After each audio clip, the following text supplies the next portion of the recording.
January is the month where you normally make those promises to yourself that you're going to work out more, study more, have a better relationship with your family, all those things that we normally say we're going to do, but never end up doing. No, because we lack discipline ourselves. But what is discipline? Well, a good story to demonstrate what is discipline can be summarized in this little fruit that I have right here, an apple.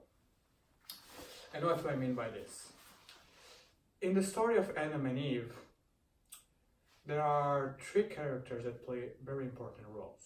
Adam, the male character, will represent the best version of ourselves. It will represent following the rules and keeping firm and never giving in. Remember this phrase, never giving in. The snake will be temptation, and it's very curious that the animal shows in the snake, because it whispers in us in this very slight tone to us, for us to give in and follow temptation. And the female will represent our fragile selves. The fact that we, as humans, are more likely to choose temptation than to follow the rules.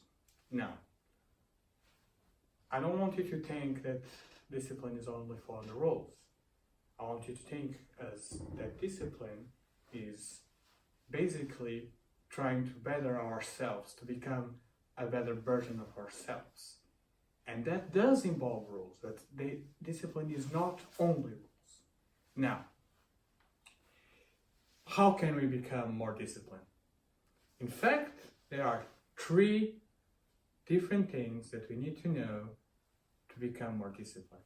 The first one is create endurance mechanisms as well as pleasure mechanisms. It needs to be a balance between both of them. In one hand, endurance mechanisms. And what does this mean?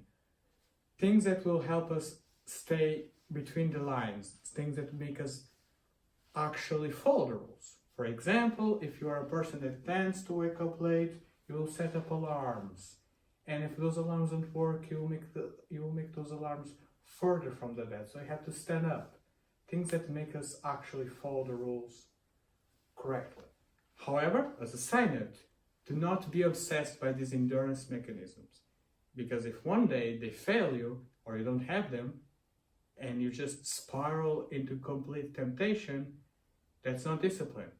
That's just tricks for you to be in the rules. But I also talked about temptation. And in temptation, we should also have those mechanisms of pleasure. You reward yourself.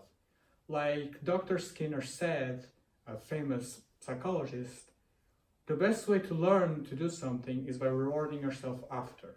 So, if you went for a 5K run, a 5-kilometer run for those that don't run avidly, you might eat a snack after, an unhealthy snack, to remind yourself that you did something good, you also deserve something good.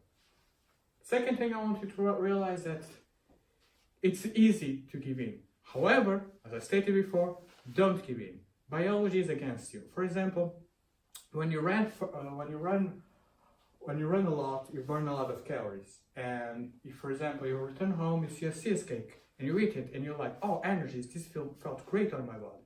However, the other day you come home and you're like this, all slouched up, you had a bad grade, and you're like, oh, I just feel terrible. And you see a cheesecake again, and you're like, oh, I will eat this and I feel good.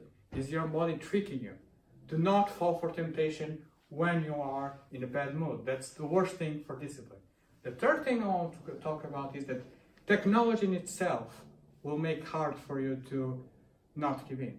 So, if you find yourself, for example, being lazy to watch Netflix, or you are constantly on your phone instead of studying, try to reduce that technology, to reduce the time you spend on devices. And remember, don't give in.